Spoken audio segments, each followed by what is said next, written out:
Friends, welcome to HK Academy. I am Dr. Hemant Kumar, postdoctoral fellow from Joyra Energy University. First of all, I would like to sincerely thank each one of you for your continuous support and encouragement. I am very happy to share an exciting update with you. We are going to start a new research series on Indian Constitution. In this research series, we will study the Constitution in a very systematic and easy to understand manner. We will cover each part and articles in detail with example. This series is going to be in English and Hindi, both languages. This series will be a very helpful for student aspirants and anyone interested in understanding the Constitution deeply. So, let us begin with a simple question. What is a Constitution? संविधान क्या है? संविधान से आप क्या समझते हैं? So, Constitution is the supreme law of a country. It provides a framework for how a country is governed. संविधान किसी देश का सर्वोच्च कानून होता है. यह देश के शासन की रूपरेखा तय करता है. Constitution defines the structure, power and function of different organs of government. Different organ of government means legislature, executive and judiciary. सरकार के विभिन्न अंगों जैसे विधायिका, कार्यपालिका और न्यायपालिका की शक्तियों और कार्यों को निर्धारित करता है. In simple word, constitution is a rule book that tell us how the government is formed, what power it has, what right citizen enjoy.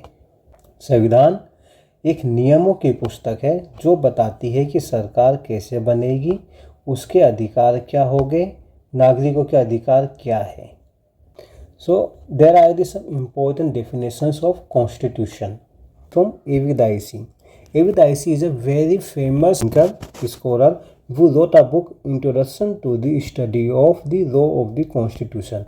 This book was published in 1885.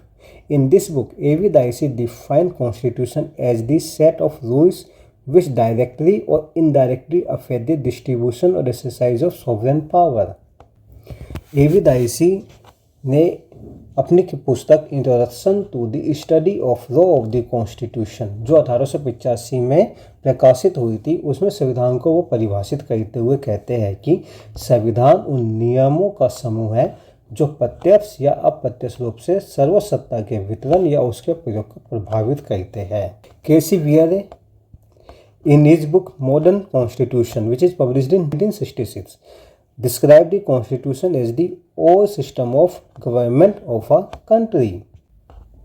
KC Wheare ने अपनी पुस्तक modern constitution जो 1966 में publish हुई है में संविधान को परिभाषित करते हुए कहा है कि संविधान किसी देश की संपूर्ण शासन व्यवस्था है. John Austin in his work the province of jurisprudence determined 1832, this book was published in 1832, said that constitution fixes the structure of supreme government.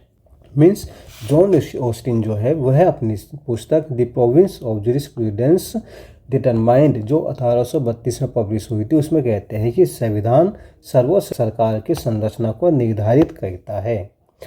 So friends, यहाँ पर आप लोगों को ये चीज़ ध्यान रखनी है कि जब भी आप एग्ज़ाम्स के लिए जाते हैं तो वहाँ पर थिंकर्स और उनकी किताबों के नाम और वह कब पब्लिश हुई है इसके बारे में काफ़ी क्वेश्चंस पूछे जाते हैं. तो आपको ये ध्यान रखना है कि A.V. डाइसी की बुक कब पब्लिश हुई, उनकी किताब का नाम क्या है, केसी वियर की बुक कब पब्लिश हुई, उनकी किताब का नाम क्या है. सिमिलरली जॉन ऑस्टिन की बुक का नाम क्या है और वह कब प्रकाशित हुई थी. The next question, why do we need a constitution. हमें संविधान की ज़रूरत क्यों है. A constitution plays a crucial role in maintaining order and stability in country. संविधान किसी देश में व्यवस्था और स्थिरता बनाए रखने में एक महत्वपूर्ण भूमिका निभाता है.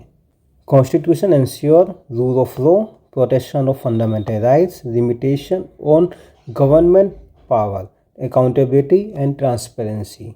It means संविधान ये सुनिश्चित करता है कि देश में कानून का शासन हो, मौलिक अधिकारों की रक्षा हो, सरकार की शक्तियों पर नियंत्रण हो और सरकार जवाबदेह और पारदर्शी हो. But imagine a situation, what if there were no constitution. Just आप एक इमेजिन करिए, कल्पना करिए कि यदि संविधान ना हो तब क्या होगा। If there is no constitution, it means no clear rule for governance, no protection of citizen right, possibility of dictatorship और misuse of power, chaos, conflict and instability in society. अगर संविधान नहीं होगा तो देश में शासन के लिए कोई स्पष्ट नियम नहीं होंगे, नागरिक अधिकार सुरक्षित नहीं होंगे, तानाशाही या शक्ति के दुरुपयोग की संभावना बढ़ जाएगी, समाज में अराजकता और अस्थिरता की स्थिति फैल जाएगी। सो इन सब चीज़ों से बचने के लिए हमें संविधान की ज़रूरत होती है, क्योंकि संविधान जो है वह देश के अंदर कानून का शासन लाता है, मौलिक अधिकारों की रक्षा करता है, सरकार की शक्तियों पर नियंत्रण लगाता है और सरकार को जवाबदेह और पारदर्शी बनाता है। Let's start the part 1. The title of the part 1 is The Union and its Territory. The Union and its Territory. India का लीगल स्ट्रक्चर कैसे डिफाइन होता है, यह हमें पार्ट 1 में बताया गया है। So this is the map of India, political map of India, and it's basically downloaded from the website of survey of India. So what if India decide to create a new state tomorrow? Just think कि यदि भारत जो है वह एक नया state को निर्माण करना चाहे, नया स्टेट बनाना चाहे कल, तो क्या होगा? व्हाट डज द कॉन्स्टिट्यूशन से, इसके बारे में कॉन्स्टिट्यूशन क्या कहता है? Part 1 includes basically article 1 to 4। Part 1 constitution का फाउंडेशन पार्ट है। इसमें आर्टिकल 1 से लेकर 4 तक इंक्लूड किया गया है। ये हमें बताते हैं कि इंडिया का ऑफिशियल नाम क्या है, स्टेट और यूनियन टेरिटरीज कैसे मिलकर इंडिया बनाते हैं, न्यू स्टेट कैसे क्रिएट होते हैं, टेरिटरी को चेंज करने का प्रोसेस क्या है।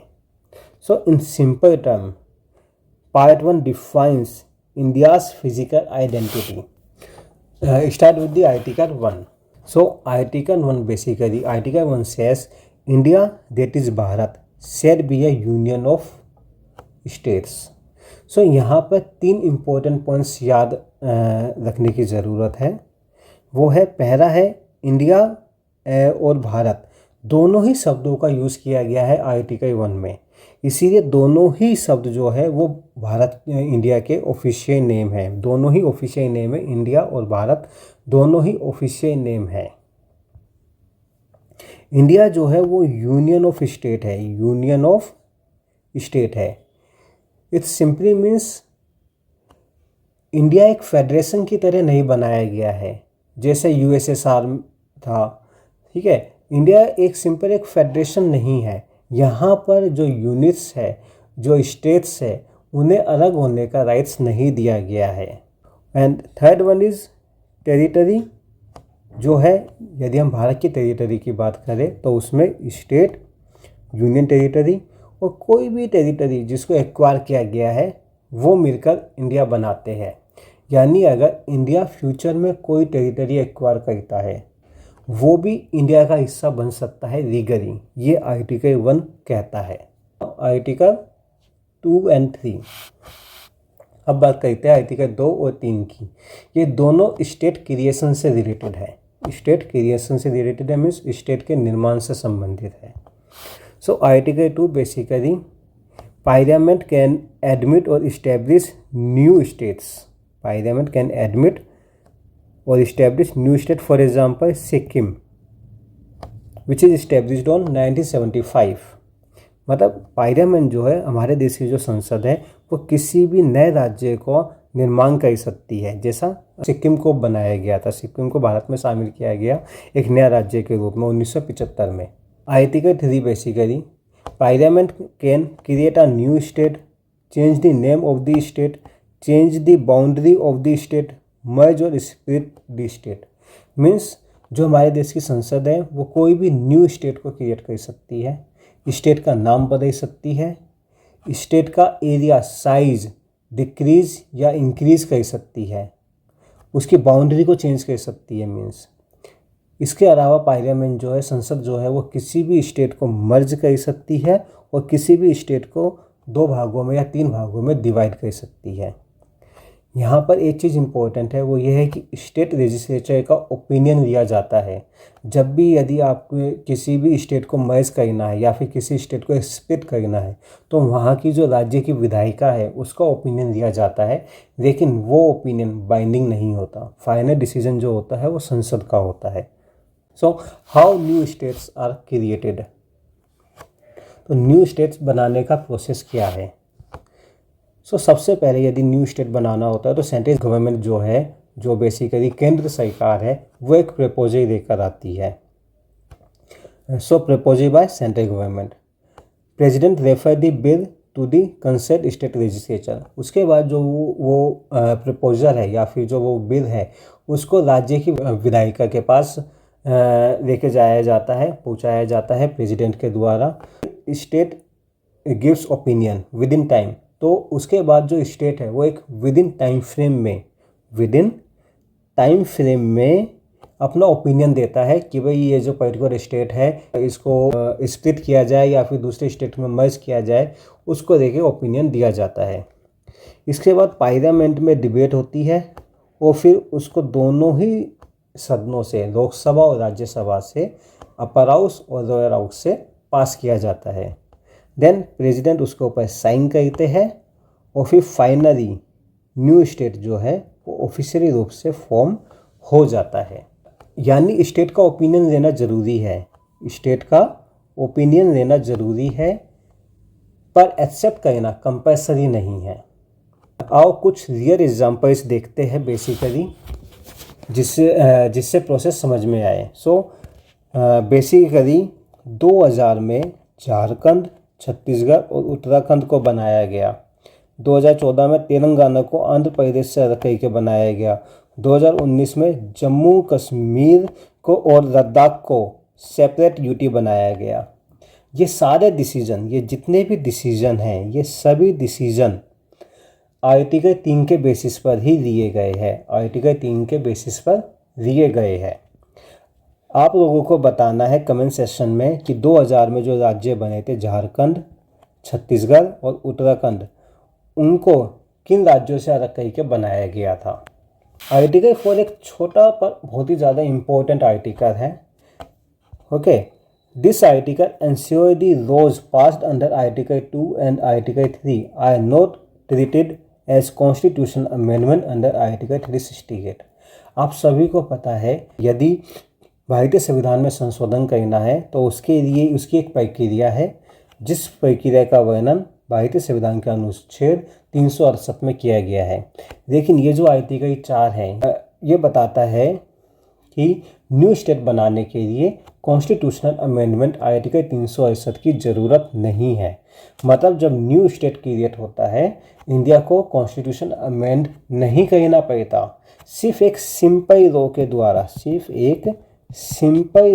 द्वारा लॉ पास होता है और एक न्यू स्टेट बना दिया जाता है। और ये इंडिया का टेरिटोरियल स्ट्रक्चर तो फ्लेक्सिबल और डायनामिक बनाता है। यानी कि ये जो चीज़ है ये बेसिकली कि भाई आर्टिकल 368 का यूज़ नहीं किया जाएगा, उसको अमेंड करने की ज़रूरत नहीं है। ये चीज़ जो है वो इंडियन टेरिटोरियल स्ट्रक्चर को फ्लेक्सिबल और डायनामिक बनाती है। नाउ सम इंटरेस्टिंग फैक्ट्स, कुछ अमेजिंग फैक्ट जो एग्ज़ाम और नॉलेज दोनों के लिए काफ़ी हेल्पफुल है। Sikkim was originally a protectorate and later become a state. जो सिक्किम था वो आरंभ में एक संरक्षित राज्य था, उसको बाद में पूर्ण राज्य का दर्जा दिया गया। आप सब कमेंट सेक्शन में बताइए कि सब सिक्किम को एक राज्य का दर्जा दिया गया। Next, Goa was granted statehood in 1987। Goa को 1987 में स्टेट का स्टेटस मिला था। लेकिन हम सब जानते हैं कि गोवा को बेसिकली 1961 के अराउंड में शामिल किया गया था इंडिया में, लेकिन एक यूटी के रूप में उसको जब शामिल किया गया था। लेकिन 1987 में गोवा को एक राज्य का दर्जा दिया गया। Pondicherry was under French rule and joined India after a referendum. Pondicherry में फ्रेंच जो थे उनका शासन था और पौंडीचेरी को इंडिया में मिलाया गया था एक रेफरेंडम के द्वारा। ये क्वेश्चंस कई बार एग्जाम में पूछा जाता है कि भारत के किस क्षेत्र को रेफरेंडम के माध्यम से मिलाया गया था, इंडियन टेरिटरी में शामिल किया गया था। सो वो पुडुचेरी है। एक क्वेश्चन और पूछा जाता है कि कौन सा ऐसा क्षेत्र था जिसको काफ़ी ज़्यादा जिसका जो बेसिकली मर्जर था, जिसको शामिल किया गया काफ़ी ज़्यादा कॉम्प्रेस नेगोशिएशन के माध्यम के, तो वो था Hyderabad. The merger of Hyderabad into India involve compress negotiations. ये सब पार्ट 1 के थ्रू लीगली पॉसिबल हुआ है। नाउ आप लोग अब बताइए क्या इंडिया को न्यू स्टेट्स बनाने चाहिए और भी न्यू स्टेट्स बनाने चाहिए। आप सब देख रहे हैं कि बेसिकली जो इंडिया है उसमें विभिन्न क्षेत्रों में आंदोलन चल रहे हैं। जैसे गोरखालैंड की मांग की जा रही है एक न्यू राज्य बनाने के लिए। यूपी में भी बेसिकली आंदोलन हो रहे हैं बेसिकली जैसे बुंदेलखंड को बनाने के लिए। सो आपके क्या विचार है, क्या इंडिया को और न्यू स्टेट बनाने चाहिए? इसके अलावा क्या दिल्ली को फुल स्टेटहुड मिलना चाहिए? आप लोग कमेंट करके ये सारी चीज़ें बताइए। Thank you for watching. अगर आपको वीडियो पसंद आई तो लाइक करें, शेयर करें और सब्सक्राइब करें। नेक्स्ट वीडियो में हम कवर करेंगे पार्ट 2 सिटीजनशिप। सो मिलते हैं नेक्स्ट वीडियो में। जय हिंद।